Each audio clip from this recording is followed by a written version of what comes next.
A U.S. Senator from Wisconsin is pushing back against ICE operations in Minnesota.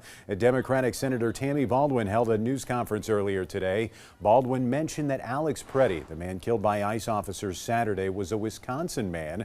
Baldwin called for an independent and thorough investigation into the deaths of Renee Good and Pretti. She's also asking Senate colleagues to, quote, rein in ICE's lawlessness through a vote on funding that's expected this week. I refuse to give ICE and DHS a blank check to keep acting lawlessly, putting Americans' lives at risk and making our communities less safe. Congress will be voting on government funding bills this week, including funding for the Department of Homeland Security. If an agreement is not reached by midnight Friday, the government could partially shut down again.